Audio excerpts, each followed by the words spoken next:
The Wyoming sun beat down mercilessly on the weathered wooden house at the edge of Dusty Creek, its rays piercing through gaps in the warped boards like accusing fingers. Clara Whitmore pressed her palm against the rough kitchen table, steadying herself as her Aunt Martha's sharp voice cut through the stifling afternoon air. "You ought to be grateful, girl. Sheriff Granger's offer is more than an orphan like you deserves." Martha's thin lips twisted into what might have been a smile, though Clara had rarely seen genuine warmth cross her aunt's face in the 12 years since her parents died of fever. Clara kept her eyes downcast, focusing on the worn grooves in the table's surface. At 19, she'd learned that silence often served better than words in this house. The proposal had come 3 days ago, delivered with the same cold efficiency Sheriff Amos Granger brought to everything in Dusty Creek. He needed a wife, a respectable woman to replace the one who'd died 2 winters past, and Clara fit his requirements: young, unspoiled, and desperate enough not to refuse. When a man of his standing takes interest in a girl with nothing to her name, she'd be a fool to hesitate. Martha coughed, a harsh sound that had grown worse these past months. "Besides, with him as your husband, I'll have the care I need. You owe me that much." The unspoken threat hung between them. Without the sheriff's protection, they'd lose even this ramshackle shelter. The town council had been eyeing their property for months, eager to expand the main street. Only Granger's word kept them at bay. Clara finally looked up, meeting her aunt's calculating gaze. "I understand. Aunt Martha, I'll accept his proposal." The words tasted like ash, but what choice did she have? In a town where unmarried women past 18 drew whispers and speculation, where her lack of dowry made her unmarriageable to any decent man, Sheriff Granger's interest was both a curse and a salvation. 2 weeks later, Clara stood before the cracked mirror in her bedroom, pins between her teeth as she worked on the wedding dress. The fabric had come from her mother's trunk, ivory silk yellowed with age but still serviceable. Her fingers moved mechanically, each stitch a small surrender to the life that awaited her. Through the thin walls, she could hear Martha instructing the neighbor women who'd come to help with preparations. Their voices carried a mixture of envy and pity that made Clara's stomach turn. To them, she was the fortunate orphan girl catching the eye of Dusty Creek's most powerful man. They didn't see the cold calculation in Amos Granger's gray eyes when he looked at her, like she was livestock he was considering for purchase. The sheriff had visited twice since the engagement, both times. He'd sat stiffly in their parlor, discussing arrangements with Martha while Clara served coffee with trembling hands. He was 43 years old, with steel-gray hair and a face carved from granite. His previous wife, Sarah, had been beloved in town, a warm, laughing woman whose death from pneumonia had shocked everyone. Clara wondered if he ever compared them, if he found her lacking. "Clara," Martha's voice rang out. "The sheriff's here with something for you." Clara's hands stilled on the fabric. Setting aside her sewing, she smoothed her hair and descended the narrow stairs. Amos Granger stood in their small parlor, his black coat dusty from riding. He turned at her approach, and she saw he held a small box. "Miss Whitmore." His voice was deep, measured. "I thought you should have this for tomorrow." He opened the box to reveal a gold band with a small ruby. Clara recognized it immediately. Sarah Granger's wedding ring. The same one she'd worn for 15 years of marriage. The thoughtlessness of it stole her breath. "Thank you, Sheriff." She forced the words past the tightness in her throat. "No sense in buying new when this one's perfectly serviceable." He snapped the box shut and placed it on the side table. "I'll expect you at the church by 10 tomorrow morning. Don't be late." After he left, Clara held the ring up to the fading light. The ruby caught the sun like a drop of blood. Tomorrow she would place this dead woman's ring on her finger and pledge herself to a man who saw her as equally replaceable. The morning of the wedding dawned clear and brutal. Clara woke before sunrise, her stomach churning with dread. Martha fussed over her appearance, tightening her corset until she could barely breathe, pinning her dark hair into an elaborate style that pulled at her scalp. "Remember," Martha whispered as she adjusted Clara's veil. "You're representing this family now. Don't shame us." Clara nodded mutely. The dress, despite her careful work, felt like a shroud. As she prepared to leave for the church, Martha pressed a small bouquet of wildflowers into her hands, the one kindness her aunt had shown in months. "I need to gather some flowers from the meadow," Clara said suddenly. "For the church altar." Martha frowned. "The ceremony is in 2 hours. I'll be quick. The sheriff likes things done properly." It was a lie, but Martha's fear of displeasing Granger won out. Clara escaped the house, grateful for even this brief respite. She turned away from town, toward the rocky outcroppings that marked the beginning of the Badlands. The wildflower meadow was a 20-minute walk, far enough that she could pretend, for just a moment, that she was free. The morning air was cool against her flushed cheeks as she gathered purple sage and Indian paintbrush. She was so focused on her task that she almost missed the sound, a low groan coming from behind a cluster of boulders. Her first instinct was to run. The Badlands were dangerous, full of outlaws and drifters, but something in that sound, pain, human and desperate, made her pause. Clutching her flowers, she peered around the rocks. A man lay sprawled in the dirt, his shirt dark with blood. His horse stood nearby, sides heaving with exhaustion. The stranger's face was obscured by dark hair and several days' growth of beard, but she could see he was young, perhaps 5 or 6 years older than herself. She should leave. She should run back to town, to her wedding, to safety. Instead, she found herself kneeling beside him, her wedding dress pooling in the dust. "Sir, can you hear me?" His eyes opened, startling blue against his sun-darkened skin. For a moment, they stared at each other, and Clara felt something shift inside her chest. "Angel?" he muttered, his voice rough.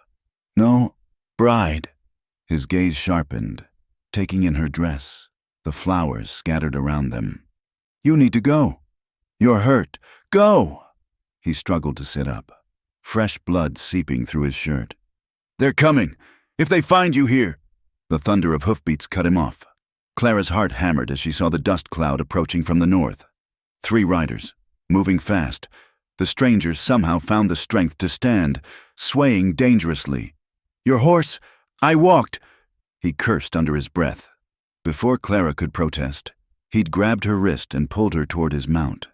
"Can you ride?" "Yes, but—" "Then take her and go, now." He practically threw her into the saddle, pressing the reins into her hands. "What about you?" "I'll manage. Ride east. Don't stop until you reach town." His hand briefly covered hers on the reins, warm despite the blood loss. "I'm sorry about your wedding." Clara wanted to argue, to help, but the riders were getting closer. She could see the glint of metal, badges. These weren't outlaws, but lawmen. Why was he running from the law? A shot rang out, the bullet striking the rocks near her head. The horse reared, and Clara had to fight to stay in the saddle. "Go!" the stranger shouted, slapping the horse's flank. The animal bolted, and Clara could only hold on as they thundered across the rough terrain. Behind her, she heard more shots, shouts, but she didn't dare look back.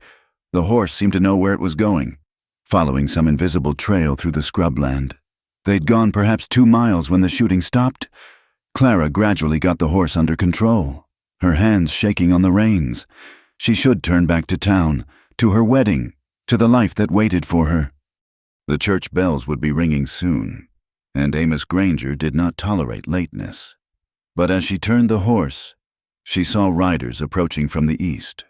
Not the lawmen, but others, rough-looking men without badges, their intentions clear in their leering expressions as they spotted her. Well, look what we have here." The lead rider, a man with rotting teeth and cruel eyes, spurred his horse closer. "A little bride all alone. Must be our lucky day." Clara's blood turned to ice. These weren't lawmen or even ordinary outlaws. These were the kind of men who left broken bodies in their wake, who took what they wanted without conscience. "Please," she began, but the leader just laughed. "Oh, we'll please you all right, sweetheart. Boys, Looks like we found ourselves some entertainment." They were closing in, cutting off her escape routes. Clara gripped the reins tighter, preparing to make a desperate run for it, when a voice rang out from the rocks. "I'd think twice about that if I were you." The stranger stood on an outcropping above them, and despite his injury, the rifle in his hands was steady. Clara didn't know how he'd followed them, how he'd found the strength, but relief flooded through her. "This doesn't concern you, mister," the leader called out. "We found her first. Actually, she's with me." The stranger's voice was calm, almost conversational. "And I'm having a real bad day. Lost some blood. Got shot at, and now I find you threatening my woman. Makes a man downright irritable. There's 3 of us and 1 of you," another rider pointed out. "True." The stranger worked the rifle's lever with practiced ease. "But I'm Luke Morgan, and I've got nothing left to lose. Question is, which one of you wants to die first?" The name had an immediate effect. Clara saw the riders exchange nervous glances. Luke Morgan. She'd heard that name whispered in town. A gunman. A killer. Wanted for murdering a deputy sheriff. "We don't want no trouble with you, Morgan," the leader said, but his bravado had evaporated. "Didn't know she was yours. Now you do. Ride on." They hesitated just long enough for Luke to fire a warning shot that kicked up dust inches from the leader's horse. The animal reared, and that was enough. The 3 men spurred their mounts and disappeared into the Badlands, leaving Clara alone with the most wanted man in the territory.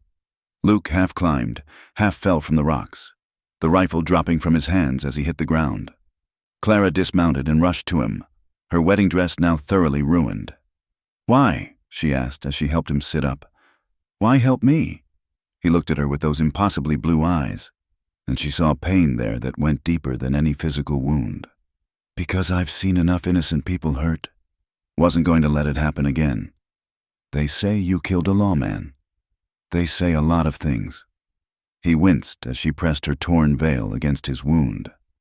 "Doesn't make them true." Clara knew she should be afraid.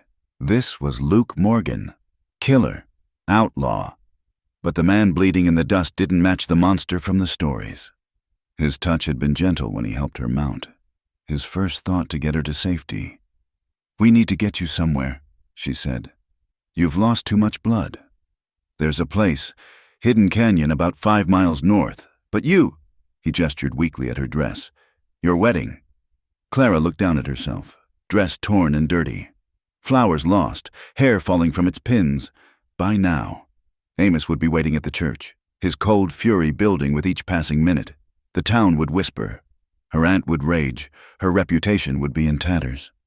"I can't go back," she heard herself say. "Not now. They'll think, after being alone with you, I'm sorry." And he genuinely seemed to be. "I've ruined everything for you." She helped him stand, surprised by her own steadiness. "Maybe some things need ruining." As they mounted his horse together, her arms around his waist to keep him upright, Clara felt the last threads of her old life snap. Behind them lay duty, propriety, a loveless marriage to a cold man. Ahead lay uncertainty, danger, and quite possibly death. But as they rode toward the hidden canyon, Luke Morgan's blood seeping through her wedding dress, Clara felt more alive than she had in years. The good girl, the obedient orphan, the sheriff's convenient bride, she left them all in the dust of the Badlands. Whatever came next, she would face it with eyes wide open. The hidden canyon appeared like a mirage through the shimmering heat, its narrow entrance barely visible between towering red rocks. Luke slumped heavier against Clara with each passing mile, his breathing shallow and labored. She'd never handled a horse while supporting another person's weight, and her arms ached from keeping him upright. "Through there," he murmured, gesturing weakly toward a gap in the stone. "Follow the stream bed." Clara guided the exhausted horse into the canyon's shadow, immediately grateful for the cooler air. The passage wound between ancient walls carved by long-dead rivers, opening finally into a sheltered grove where cottonwoods grew around a small spring. A rough lean-to stood against the far wall, clearly a place Luke had used before. She half-carried, half-dragged him to the shelter, her ruined wedding dress catching on rocks and thorns. Inside, she found blankets, canned goods, medical supplies, the cache of a man who lived on the run. Luke collapsed onto a bedroll, his face gray beneath the sun-browned skin. "Whiskey," he gasped. "In the saddlebags, pour it on the wound." Clara had tended enough injuries on her aunt's farm to know what to do, though her hands shook as she cut away his blood-soaked shirt. The bullet had passed through his shoulder, leaving ragged holes front and back. A lucky wound, if any wound could be called lucky. "This will hurt," she warned, uncorking the bottle. "Can't hurt worse than—" His words cut off in a strangled cry as the alcohol hit torn flesh. His hand shot out, gripping her wrist with surprising strength, then gradually loosened. "Sorry," he breathed.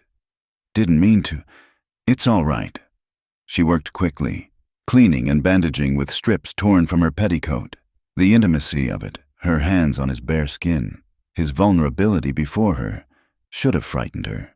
Instead, she felt oddly calm, as if this were exactly where she was meant to be. Night fell while she worked. She built a small fire, careful to use dry wood that would produce little smoke. Luke drifted in and out of consciousness, sometimes muttering names she didn't recognize. In the firelight, she could study him properly. The sharp planes of his face, the old scar along his jaw, the calluses on his gun hand. Not handsome in the classical sense, but there was something compelling about him, a coiled strength even in weakness. "You should go," he said suddenly, startling her. His eyes were clearer now, focused on her face. "Take the horse at first light. Town's that way." He pointed south. Tell them I forced you, held you at gunpoint. They'll believe it." Clara added another stick to the fire. "And then what? Marry Sheriff Granger with your blood still under my fingernails? Better than being hunted for helping me." She thought of Amos Granger's cold eyes, his dead wife's ring, the life of silent servitude that awaited her. "No, it's not." Luke studied her in the dancing shadows. "You don't even know me, don't know what I've done. Then tell me." He was quiet for so long she thought he wouldn't answer. When he finally spoke, his voice was rough with more than pain. "Had a wife once, Sarah. Sweet little thing, pretty as a spring morning." Clara's heart clenched. Sarah, the same name as Granger's dead wife. Such a common name, surely a coincidence. "We had a little spread up north. Nothing fancy, but it was ours. I was away, buying cattle, when—" He stopped, jaw working. "Found her when I got back, shot dead in our own kitchen." The fire popped, sending sparks into the darkness. Clara waited. "Deputy Sheriff said she'd taken up with another man, that her lover killed her when she tried to end it. Said they'd handle it, bring the killer to justice." His laugh was bitter. "Took me too long to realize they weren't looking. Weren't ever going to look." "Why not?" "Because the man who killed her wore a badge. When I finally put it together, when I confronted him." Luke touched his side, where Clara now noticed another scar. "He shot me, claimed I'd gone crazy with grief, attacked him. By the time I healed up, the story was set. I was the jealous husband who'd killed a deputy in cold blood. But that's not what happened. Truth doesn't matter much when the law's against you." He shifted, wincing. "Been running 2 years now, trying to find proof, witnesses, anything. But dead women tell no tales, and scared people forget what they've seen." Clara fed the fire, thinking, the casual cruelty of it, the abuse of power. It reminded her too much of Dusty Creek's own sheriff. What was the deputy's name? "Tom Brennan." Why? No reason. But her mind was turning over possibilities. Granger had been a deputy himself once, before coming to Dusty Creek. He'd brought his wife Sarah with him. "You're shivering," Luke observed. She was. Though the night wasn't particularly cold, the events of the day were catching up with her. Her ruined wedding, her flight, the strange intimacy of this moment. She was alone with a wanted man in the wilderness, her reputation destroyed, her future uncertain. She should be terrified. Here. Luke struggled to sit up, pulling a blanket around her shoulders. His hand brushed her cheek, and they both froze. "I'm sorry," he said softly. "For all of this, you were supposed to be married today, starting a new life." "I was supposed to be sold today," Clara corrected.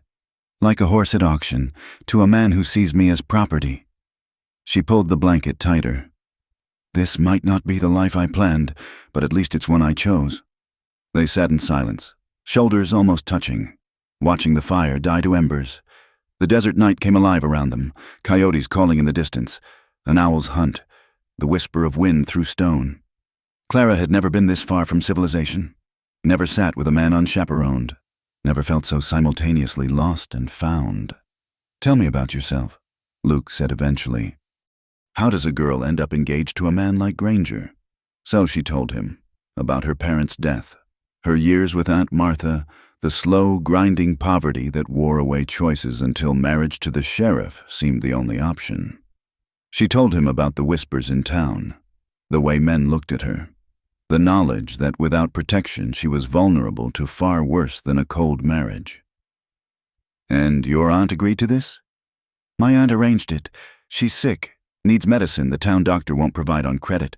Granger promised to see she was cared for if I—" She couldn't finish. Luke's hand found hers in the darkness, his fingers warm and calloused. "That's not a marriage. That's a business transaction. Most marriages are, aren't they?" But even as she said it, she thought of her parents, the way her father's face lit up when her mother entered a room, the gentle touches they shared when they thought no one was looking. "My parents were different, though. They chose each other." "Mine too." His thumb traced circles on her palm, seemingly unconscious of the gesture. "Maybe that's why losing Sarah hit so hard. Thought I'd found what they had." The moon rose, casting silver light into their shelter. Clara became intensely aware of every point of contact between them, their hands, his shoulder against hers, the shared warmth of the blanket. She'd never experienced this electric awareness of another person, this pull that seemed to originate somewhere deep in her chest. "I should check your bandages," she said, needing to break the spell. "Clara." The way he said her name stopped her. "What are you doing here? Really?" She met his eyes, those impossible blue depths that seemed to see straight through her. "I don't know. When I saw you hurt, when those men threatened me, when you came back to help, everything I thought I knew about how my life would go just fell apart. And instead of being scared, I felt free." Freedom's a dangerous feeling for a woman in these parts. So is being owned by a man who sees you as furniture. He squeezed her hand. "You're braver than you know. Or more foolish. Maybe they're the same thing sometimes." They talked through the night, sharing stories, silences, and the strange comfort of finding another soul who understood loss. Luke told her about his childhood on a ranch in Texas, about learning to track from an old Comanche scout, about the dreams he'd had before everything went wrong. Clara shared memories of her mother's songs, her father's laughter, the books she'd read in secret when Aunt Martha thought she was sleeping. As dawn approached, Luke's fever broke. He was weak still, but the immediate danger had passed. Clara knew she should feel relief. He would live. She'd helped save him. Instead, she felt a growing dread. Mourning meant decisions. Mourning meant facing what she'd done. "You could still go back," Luke said, reading her thoughts. "I could write a letter. Explain." "Explain what? That I spent the night nursing a wanted murderer? That I chose to help you instead of returning to my wedding?"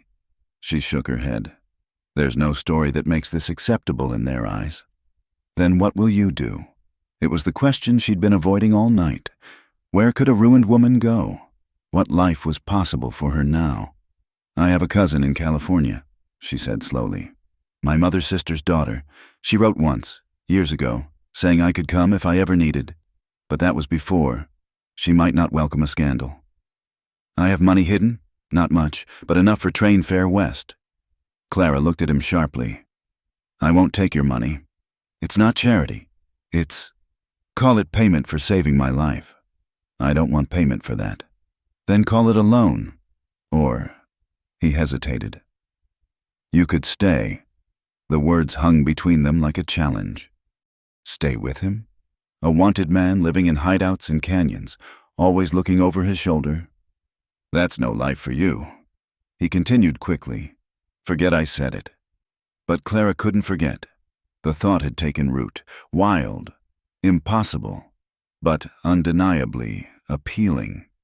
With Luke, she'd be outside society completely. But hadn't she already stepped beyond those boundaries? And there was something between them. Some connection forged in danger and deepened by their midnight confessions. What would that look like? She asked carefully. Staying. Luke's eyes widened, then narrowed as he studied her. Hard, dangerous, moving constantly, never knowing who to trust, cold camps and scarce food, no proper home, no security, no future to speak of. But free! Yes, he admitted. Free! The sun crested the canyon walls, painting everything in shades of gold and red.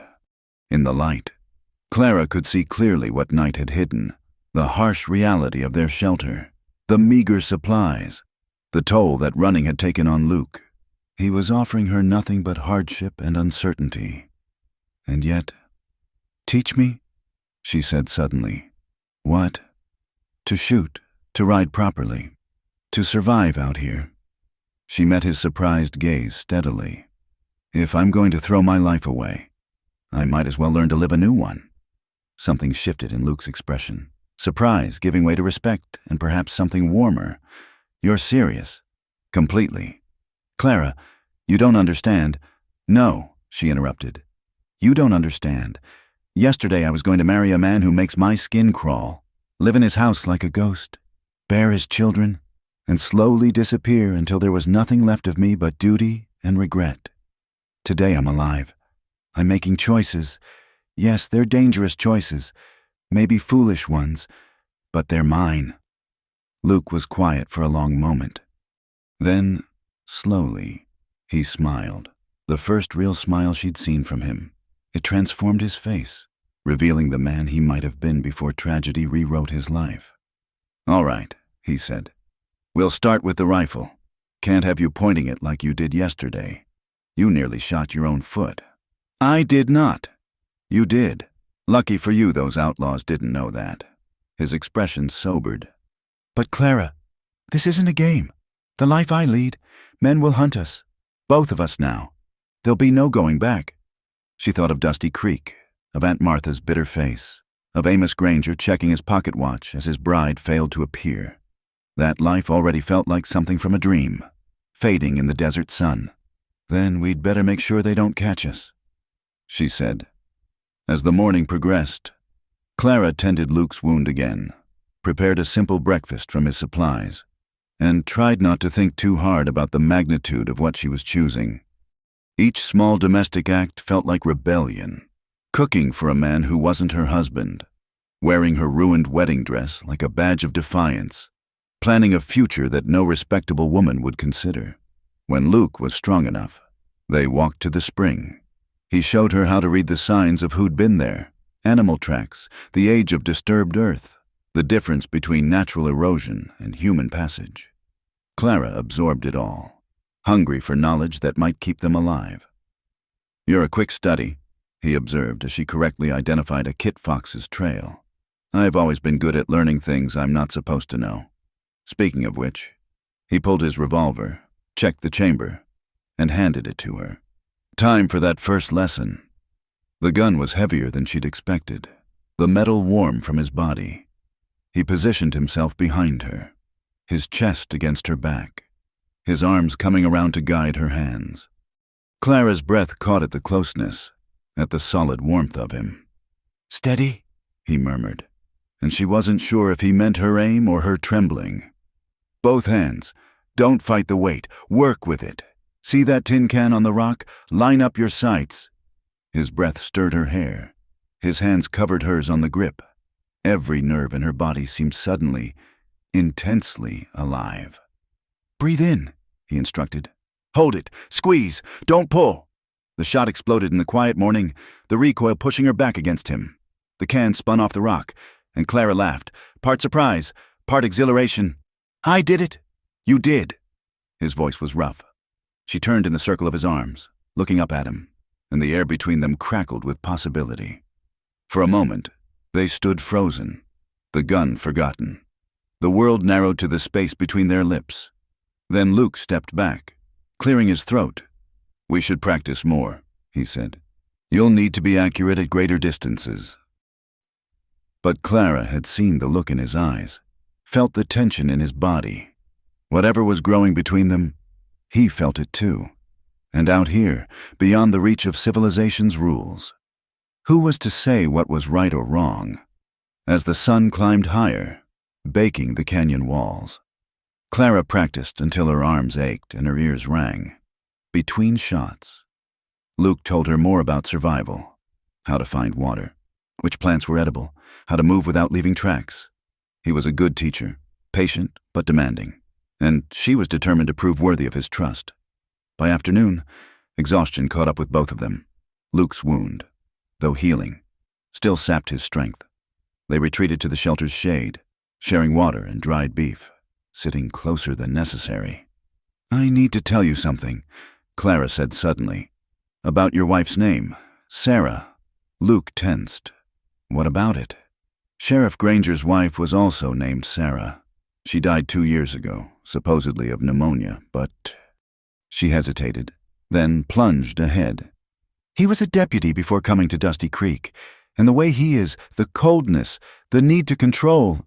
What if Tom Brennan wasn't the only one who wanted my Sarah dead?" Luke's voice was deadly quiet. "You think Granger was involved?"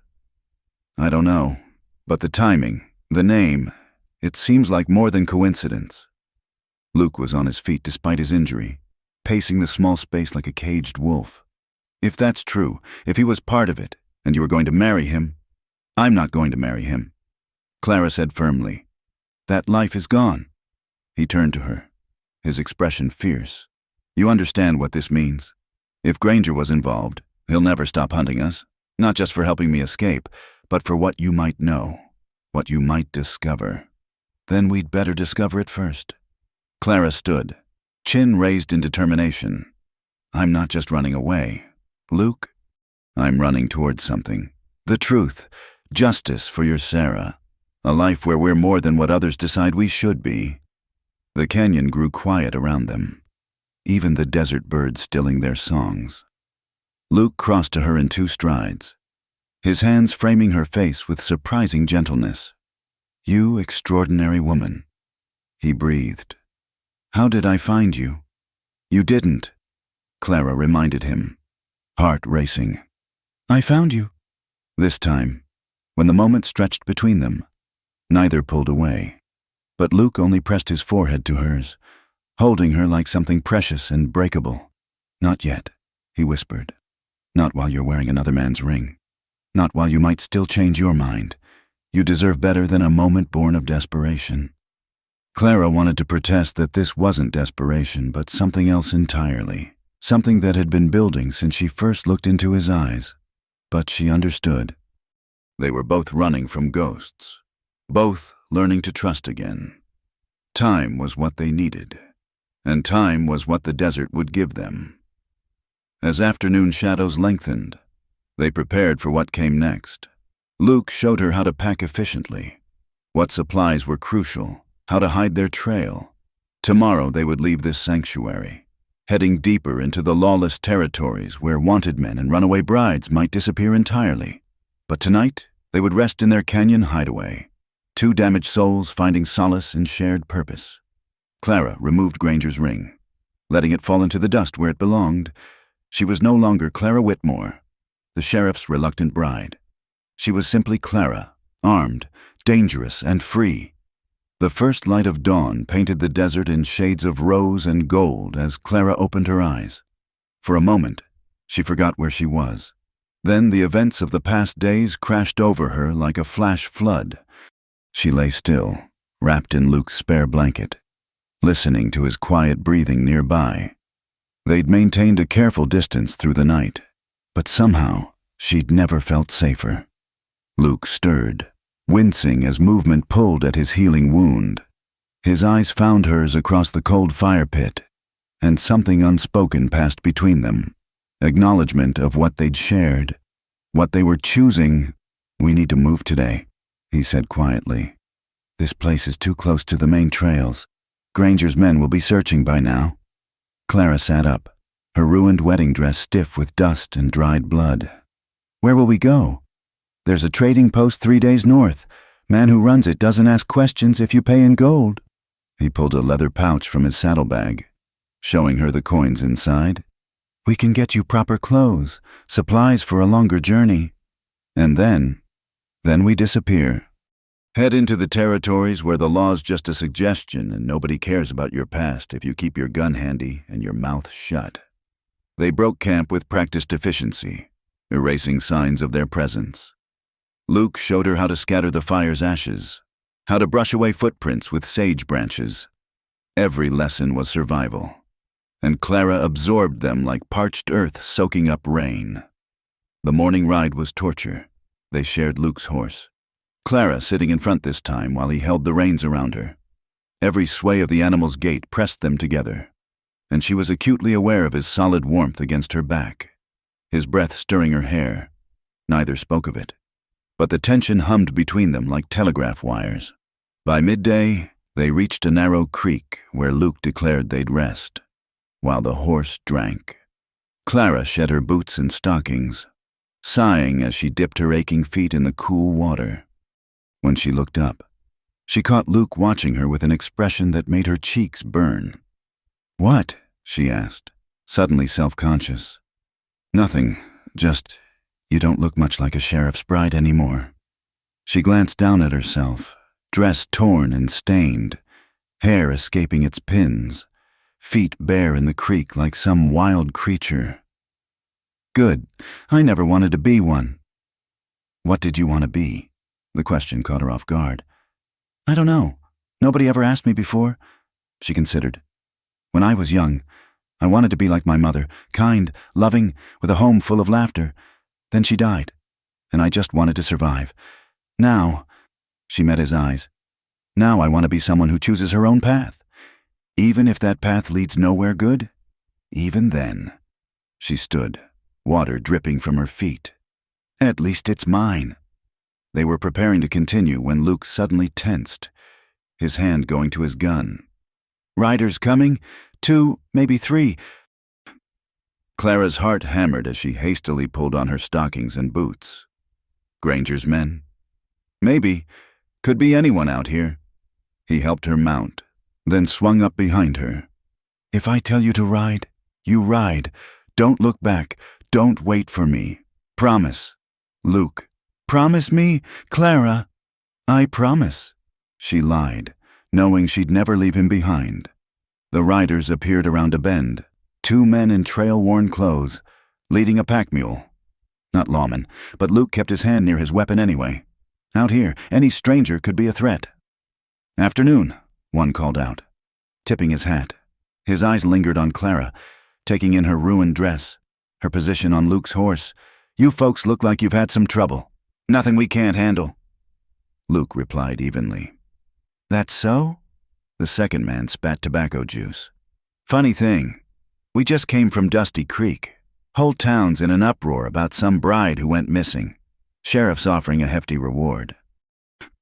Clara felt Luke tense behind her, but his voice remained calm. "That's quite a story. Gets better.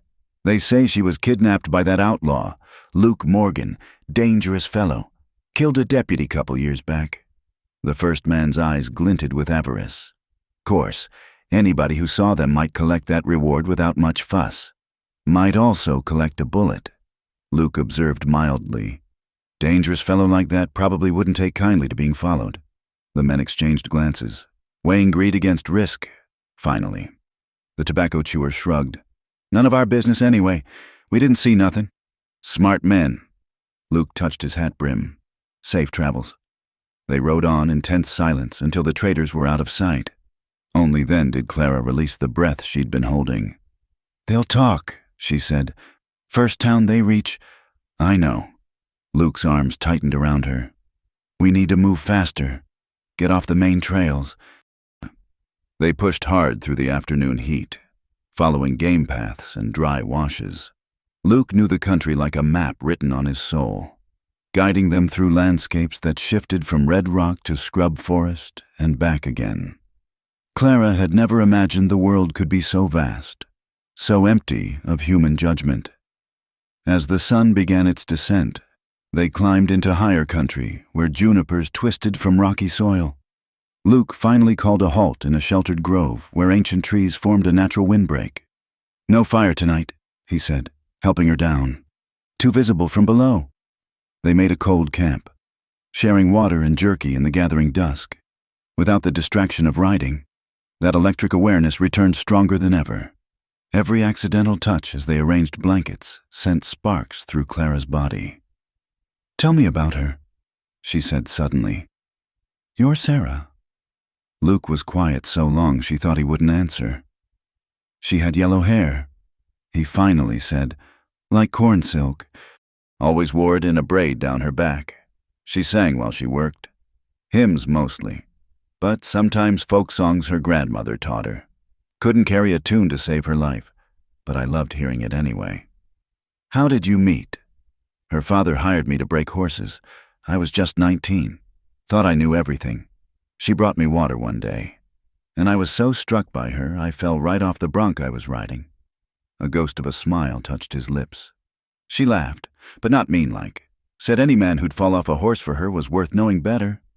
Clara smiled too, imagining a younger Luke, less marked by tragedy. "She sounds wonderful. She was kind to everyone, even folks who didn't deserve it, always seeing the good in people." His voice hardened. "That's probably what got her killed. Too trusting. You blame yourself. Every day, if I'd been there, if I'd seen the danger, you couldn't have known." Clara turned to face him in the dying light. "Any more than I could have known my wedding day would end like this." "Do you regret it?" She thought of Amos Granger waiting at the altar, his cold fury building with each passing minute. By now, he'd have the whole territory looking for them. Her aunt would be frantic, not with worry, but with rage at losing her meal ticket. Clara's reputation was destroyed beyond repair. "No," she said simply. "I regret nothing." Luke reached out, his fingers ghosting over a scratch on her cheek from their flight through brush. "You're the strangest woman I've ever met, Clara." "Whitmore," she supplied. "Though I suppose I'm not anymore. Can't be a Whitmore if I'm dead to them. Then who are you?" "I don't know yet. Someone new, someone brave." She caught his hand, holding it against her cheek. "Someone who isn't afraid of wanting things she shouldn't want." "Clara," her name was a warning, a plea. "I know what you said about waiting, about deserving better. But Luke, we might not have time to wait. They're hunting us. Tomorrow could bring bullets or irons or worse." She moved closer, her heart pounding. "If all we have is right now, isn't that enough?" "You don't know what you're asking." "Don't I?" She rose on her knees, bringing their faces level. "I'm asking for one true thing in a world full of lies. I'm asking to feel alive while I still can." His control shattered, his hands tangled in her hair, pins scattering as he pulled her against him. Their lips met with desperate hunger, all the tension of the past days exploding into need. Clara had been kissed before, chased pecks from would-be suitors. But this was different. This was fire and demand and a claiming that went both ways. When they broke apart, both breathing hard, Luke's eyes were wild. "This changes everything. Everything's already changed." She touched his face, marveling at the freedom to do so. "We can pretend otherwise, sleep on opposite sides of camp, maintain proper distance. But we both know the truth." "What truth?" "That I chose this, chose you, and I'll keep choosing you until they put me in the ground." Luke made a sound, half laugh, half sob, and pulled her close. This time the kiss was softer, deeper. full of promise and pain. Clara melted into him, her hands mapping the planes of his chest, careful of his bandaged shoulder. When his lips found the pulse at her throat, she gasped, arching into him. "Wait!" He pulled back, breathing ragged. "Not like this, not in the dirt like animals." Clara laughed, surprising them both. "Where else, then? We're outlaws. Luke, the dirt is what we have." But he was already spreading blankets, creating a nest in the shelter of the trees. When he reached for her again, his touch was reverent, as if she were something precious he'd never thought to hold. They came together slowly, learning each other by moonlight and instinct. Luke's hands were gentle as they freed her from the ruined wedding dress, revealing skin no man had seen. Clara felt no shame, only wonder at the worship in his eyes. "Beautiful," he murmured against her collarbone. "So beautiful it hurts to look at you." She wanted to tell him he was wrong, that she was ordinary, nothing special, but in his arms, she felt transformed, not the orphan girl or the reluctant bride, but something elemental and powerful. When he hesitated, conscience warring with desire, she pulled him down to her. "No more waiting," she whispered. "We've both waited long enough." What followed was a revelation. Clara had expected pain. Her aunt's crude warnings had prepared her for that. But Luke was patient, tender, watching her face for any sign of distress. When they finally joined, it was with a sense of completion, as if two broken halves had found their match. They moved together under the vast desert stars, the night sounds of hunting owls and distant coyotes, a wild symphony around them. Clara understood now why poets wrote of love's madness. This feeling was too large for her body, threatening to spill over into tears or laughter or song. When release found them, she did cry, overwhelmed by sensation and emotion too complex to name. Luke held her through it, murmuring words of comfort and wonder. "I'm sorry," she gasped. "I don't know why I'm—" "Shh." He kissed her tears away. "It's all right. First time's always overwhelming." "Is it always like that?" "No." He pulled a blanket over their cooling bodies. "Sometimes it's better." She laughed, then grew serious. "Luke, what happens now?" "Now we'd rest. Tomorrow we survive. Day after that, too." "That's not what I meant." "I know." He turned her to face him, his expression grave.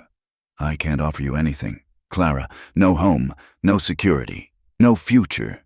I'm not asking for those things." "Then what are you asking for?" She thought carefully. "Partnership, truth, the freedom to choose each other every day for as long as we have." She touched the scar on his jaw. "Is that too much?" "It's everything." He caught her hand, kissing her palm. "You're mine now, you understand? Not like property, not like Granger would have owned you, but mine to protect, to stand beside, to love, until my last breath." "And you're mine," she replied fiercely. "To defend, to believe in, to follow into whatever wilderness awaits." They sealed the vow with another kiss, slower and sweeter than before. When exhaustion finally claimed them, they slept entwined, no longer maintaining careful distance. Let the world hunt them. Let society condemn them. They'd found something worth more than respectability, a love forged in crucible moments, stronger than law or propriety. Clara woke once in the night to find Luke watching her, his face unguarded in the moonlight. "What is it?" "Just thinking how strange life is. 2 days ago you were wearing white, walking toward a different man. Now I'm exactly where I belong." She nestled closer. "Do you believe in fate?" "I believe in choices, and I choose you. Clara, whoever you are now, today, tomorrow, and whatever comes after. Dawn would bring new dangers. Granger's search parties would be spreading wider, and those traitors would surely talk. They'd need to ride hard, trust no one, always keep one eye on the horizon for pursuit. The life stretching before them was uncertain and likely short, but as Clara drifted back to sleep in Luke's arms, she felt no fear. She'd traded a long life of quiet desperation for however many days of genuine freedom remained. And in this vast, unforgiving desert, under stars that had watched 1,000 loves bloom and fade. She knew she'd chosen well. The sheriff's bride had died in that canyon. What emerged was something fiercer, more honest. A woman who'd seized her own story and rewritten it in blood and stars and skin. Let them come with their badges and bounties. She and Luke would face them together. Or not at all. The trading post appeared through the morning haze like a mirage. Weathered wood and adobe huddled against a backdrop of red cliffs. Luke had pushed them hard for 3 days, following game trails and creek beds, doubling back to confuse any trackers. Clara had learned to sleep in the saddle, to ignore the ache in her thighs, to find comfort in the solid warmth of Luke's chest against her back. "Remember," Luke murmured as they approached, "you're my wife. We're homesteaders heading west after bandits burned our farm. Keep that bonnet low and let me do the talking." Clara adjusted the sunbonnet they'd fashioned from her petticoat, hiding her face in its shadow. The dress Luke had given her, taken from his saddlebags, remnant of some past kindness, hung loose on her frame but was blessedly clean. She looked like what they pretended to be, a pioneer woman fallen on hard times. The trading post's proprietor was a grizzled man with sharp eyes that missed nothing. He took in Luke's controlled movements, the way his hand never strayed far from his gun. Clara's careful silence. "Homesteaders, eh?" He spat tobacco juice into a brass spittoon. "Rough country for farming. Getting rougher every day," Luke agreed, placing gold coins on the scarred counter. "Need supplies for the journey west, and information, if you have it." The man's eyes fixed on the gold. "Information costs extra." Another coin joined the others. The proprietor swept them up with practiced ease. "Sheriff from Dusty Creek came through yesterday. Had a whole posse with him, looking for some runaway bride and the outlaw who took her, offering good money for information." His eyes glinted. "Course, I didn't see nothing. Bad for business. Getting involved in other folks' troubles?" Luke nodded, understanding passing between them. "We'll need ammunition, jerky, coffee, medical supplies if you have them." While the proprietor gathered their goods, Clara drifted to the window. The landscape beyond was beautiful in its desolation.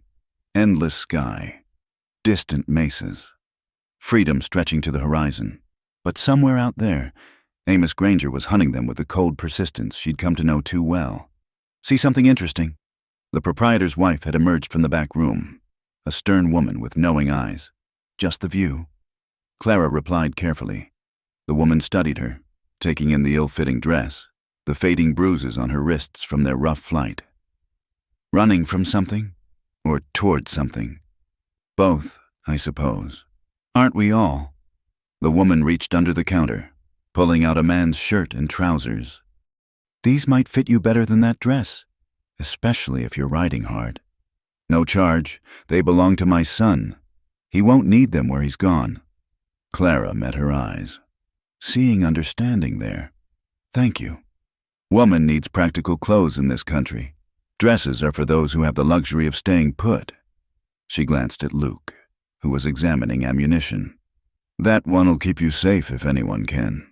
Got the look of a man who'd die before letting harm come to his own." They left the trading post with full saddlebags and a pack horse Luke had purchased with the last of his gold. Clara had changed into the men's clothes, tucking her hair under a worn hat. The freedom of movement was intoxicating. No more skirts tangling in brush or catching on saddle horns. "You make a fetching boy," Luke teased as they rode into wilder country. Better than a fetching target. But she smiled, feeling more herself than she ever had in petticoats and propriety. They climbed higher into mountains where pines replaced desert scrub. The air grew thin and cold, carrying the scent of snow from distant peaks. Luke led them to a cabin he knew, abandoned but solid, where they could rest and plan. That night, with a real roof overhead and a fire crackling in the stone hearth, they came together again with less desperation but no less passion. Clara marveled at how quickly she'd adapted to this intimacy, how natural it felt to curl against Luke's warmth when the mountain cold crept through the cabin walls. "Tell me about California," she said, tracing patterns on his chest. "What's it like?" "Never been myself. Heard it's green year-round near the coast. Gold's mostly played out, but there's work for those willing to bend their backs. Oranges grow wild, they say, and the law's different there. Mexican laws and American ones all mixed up, making it easier for folks to disappear. Is that what we'll do? Disappear? Maybe. Or maybe we'll find a place where the past doesn't matter. Change our names. Build something new. He caught her hand. Would you want that? A little farm somewhere. Maybe some cattle. I want whatever life we can steal from fate. She kissed him. But Luke, what about justice? What about proving what really happened to Sarah? His expression darkened. Justice is a luxury we can't afford right now. Staying alive comes first. But Clara heard the pain beneath the practicality. Luke had spent 2 years running, fighting to clear his name. To give up now would be admitting defeat. And if her suspicions about Granger were correct, what if we didn't have to choose? She said slowly, what if we could find proof and escape? Clara, hear me out. You said Tom Brennan was the deputy who killed Sarah. But what if he didn't act alone? What if Granger was involved? She sat up, mind racing. Think about it. Both men were deputies. Both had wives named Sarah. Both wives died around the same time. That's too much coincidence. Luke was listening now, his body tense. Go on. Granger brought his wife to Dusty Creek already ill. Everyone assumed it was pneumonia. But what if she was dying from something else? What if she knew something, or saw something, that made her dangerous? You're suggesting they killed both Sarahs. Why? I don't know yet, but Granger keeps records of everything. I've seen his office. If there's a connection, there might be evidence. She gripped his shoulders. Luke, what if we went back? Absolutely not. He pulled away, standing. I won't risk you like that. I'm already at risk. They're hunting us. They'll never stop. But if we could find proof, real evidence. Clara, you're talking about walking back into the lion's den. Granger would... He stopped, unable to voice what the sheriff might do to her. I know the town, the routines. I could slip in at night, search his office. No. The word was flat, final. I've already lost one woman I loved. I won't lose another. The declaration hung between them, his first admission of love since that night under the stars. Clara rose, wrapping a blanket around herself, and went to him. You won't lose me, but Luke, we can't run forever. Eventually they'll catch us, or we'll die trying to stay free. This might be our only chance to end it on our terms.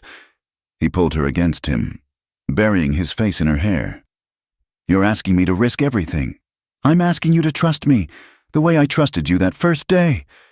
They argued through the night, voices rising and falling with passion and fear. By dawn, Luke had reluctantly agreed to consider it. They would continue west for now, but Clara would not let the idea go. Somewhere in Granger's meticulous records lay the truth. She was certain of it. 2 days later, their carefully laid plans shattered. They'd stopped to water the horses at a mountain stream when Luke suddenly shoved Clara behind a boulder. What? Gunfire erupted, bullets sparking off rocks. Clara saw riders emerging from the tree line, at least 6 men, spreading out to surround them. Well. Amos Granger's voice carried across the clearing like a death knell. The runaway bride and her killer. Did you really think you could escape me? Clara. Luke returned fire, his shots precise and deadly. One rider fell, then another, but there were too many. Give up! Morgan! Granger called. You're outnumbered. Surrender and I might let the woman live. Like you let Sarah live, Luke shouted back. The silence that followed was deafening. Then Granger laughed. A cold, mirthless sound. Sarah, which one do you mean? Your pretty wife who couldn't mind her own business? Or mine, who had an attack of conscience at the worst possible moment? Clara's blood ran cold. He was confessing, here, in front of his own men. But why? Dead men tell no tales, Granger continued. Neither do dead women. Surrender, Morgan. And I'll make it quick. Keep fighting, and I'll let my boys have their fun with Clara first. Luke's face was carved from stone, but Clara saw his hands tremble as he reloaded. They were trapped, outgunned. This was how it ended. Not in California sunshine, but in mountain shadows. Their blood seeping into foreign soil. "Luke," she whispered, "I love you. Whatever happens, nothing's happening to you." His voice was fierce. "When I start shooting, you run. Take the horses and ride hard. Don't look back. I won't leave you. You will." He turned to her, eyes blazing. "You'll live, Clara. You'll get to California and build that life we talked about. Promise me." Before she could answer, he was moving. Luke burst from cover, guns blazing, drawing fire away from her position. Clara saw her chance and took it, not to run, but to circle around through the rocks. Granger's men were focused on Luke, who moved like deadly poetry through the gunfire. She came up behind one rider, pulling him from his horse before he knew she was there. His gun flew from his hand, and Clara grabbed it, her lessons with Luke flooding back. Breathe, aim, squeeze. The shot took another rider in the shoulder, spinning him around. Suddenly, she was the one being hunted, bullets whining past as she dove for cover. "The woman! Get the woman!" Granger's roar was incoherent with rage. Clara ran, leaping from rock to rock, the men's clothes allowing her to move freely. She could hear Luke still fighting, the steady bark of his guns. How many men were left? How many bullets? She nearly ran straight into Granger. He stood in a narrow gap between boulders, gun drawn, that cold smile playing at his lips. "Hello, Clara. You've led me quite a chase." "Why?" The question burst from her. "Why kill them? What did Sarah know?" "Sarah?" He said the name like a curse. "Both of them, actually. Weak women who couldn't understand necessity.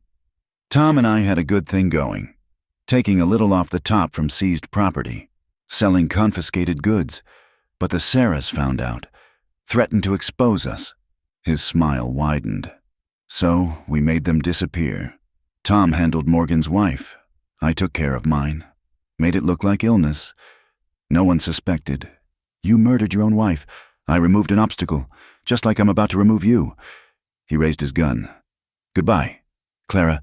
Give Luke my regards in hell." The shot was impossibly loud in the narrow space. Clara waited for the pain, the darkness. Instead, she saw Granger's eyes widen in surprise. He looked down at the spreading red stain on his shirt, then toppled forward. Luke stood behind him, smoking gun in hand, blood streaming from a dozen wounds. "Luke!" She caught him as he fell, his weight bearing them both to the ground. Around them, the gunfire had ceased. Whether Granger's men were dead or fled, she didn't care. All that mattered was the man dying in her arms. "No, no, no!" She pressed her hands against the worst of the wounds, but there were too many. "Stay with me. Please, Luke, stay with me. Clara." Her name was barely a whisper. "You heard him. You have proof now. I don't care about proof. I care about you." Tears blurred her vision. "Don't leave me. Please don't leave me. Find that life we talked about." His hand, slick with blood, found her cheek. "Be free, for both of us. Not without you, never without you." But his eyes were already glazing, that brilliant blue fading to gray. With his last breath, he whispered, "Love you, my wild girl." Clara held him as the light left his eyes. As his body grew cold in the thin mountain air, she screamed her grief to the uncaring sky, cursing God and fate and the cruelty of finding love only to lose it. When no more tears would come, she gently closed Luke's eyes. With strength born of desperation and grief, she dragged his body to a sheltered grove where wildflowers grew. Using her hands and a flat rock, she dug a grave in the rocky soil, placing him carefully within. "I'll finish this," she promised as she covered him with earth and stones. "I'll see justice done for both Sarahs, and then I'll live the life we should have had together." She spoke words over his grave. Not proper prayers, but promises and memories and love. When it was done, she gathered what supplies she could from the dead men's horses. Granger's body she left for the vultures. In his coat, She found papers, documents that confirmed what he'd confessed, evidence of embezzlement, murder, corruption, enough to clear Luke's name, though it came too late to save him. Clara mounted Luke's horse, the animal nickering softly as if sensing its master's absence. She had choices now: return to Dusty Creek with the evidence, head to California as they'd planned, or disappear into the wilderness entirely. But first, she would grieve, and then she would survive. Luke had died to give her that chance, and she would not waste it. As she rode away from the killing ground, Clara touched the place over her heart where she'd tucked a lock of Luke's hair. She was no longer the sheriff's bride, no longer anyone's woman but her own. The price of freedom had been higher than she'd ever imagined, paid in blood and sorrow. But she would pay it. For Luke, for the Sarahs, for every woman trapped by men who saw them as property. She would live free or die trying. The mountains swallowed her passage. And Clara Morgan, for that was her name now, claimed in defiance of law and custom, rode toward whatever destiny awaited. Behind her lay love and loss. Ahead stretched the vast uncertainty of a life truly chosen. She did not look back. The ride back to Dusty Creek took 3 days. Clara moved like a ghost through the landscape, sleeping in hidden groves, avoiding all human contact. The documents from Granger's coat grew heavy in her saddlebags, evidence that could clear Luke's name but wouldn't bring him back. Every mile closer to town felt like betrayal, leaving him alone in that mountain grave. She reached the outskirts after midnight, the familiar buildings strange in the moonlight. How had she ever thought this place was home? It was a cage, and she'd been blind to the bars until Luke showed her the sky beyond them. Clara left the horses hidden in a dry wash outside town and crept through back alleys she'd known since childhood. The sheriff's office stood dark, with Granger dead. His deputy, Tom Whelan, would be acting sheriff, but Tom was lazy and preferred his bed to late-night rounds. The window she'd once cleaned as punishment for her aunt now served as entry. Clara slipped inside, her movements sure despite the darkness. She knew this place intimately. Every drawer, every filing cabinet, every hidden compartment where Granger kept his secrets, working by feel and moonlight. She searched systematically. The main files held nothing unusual, but behind the whiskey bottles in Granger's private cabinet, she found what she sought: a leather journal and packet of letters. The journal detailed everything in Granger's meticulous hand: the embezzlement scheme with Tom Brennan, the skimming from seized property, and then, with chilling clarity, the murders. Both Sarahs had discovered the truth. Both had threatened exposure.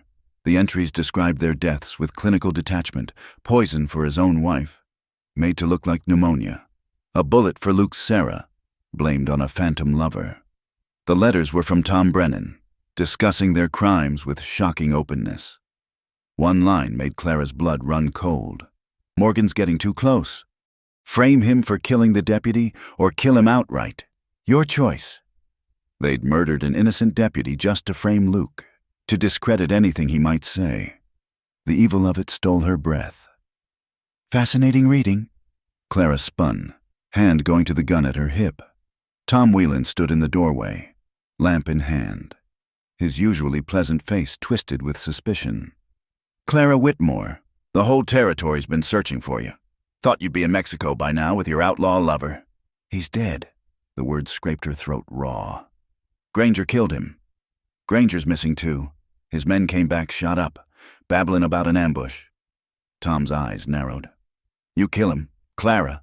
"Luke did, but not before Granger confessed." She held up the journal. "It's all here. Tom, the murders, the embezzlement, everything. Luke was innocent." Tom stepped closer, and she saw calculation in his eyes. He wasn't part of the conspiracy, but he wasn't entirely clean either. How many times had he looked the other way? How many small bribes had he taken? "Give me the journal. Clara, we'll sort this out proper-like." "So you can bury it, burn it?" She backed toward the window. "No, this goes to the federal marshal in Denver. Let them sort out Granger's mess." "You're not going anywhere." Tom reached for his gun, but Clara was faster. Luke had taught her well. Her shot took the lamp from his hand, plunging them into darkness. She dove through the window as Tom's curses filled the night, running hard. Journal clutched to her chest. She heard him raising the alarm. Soon the whole town would be hunting her. But Clara knew these streets better than any posse. She ghosted through shadows, over rooftops, through the narrow space between buildings where she'd hidden as a child. Let them chase her. She had one more stop to make. Aunt Martha's house stood silent, a single candle burning in the kitchen window.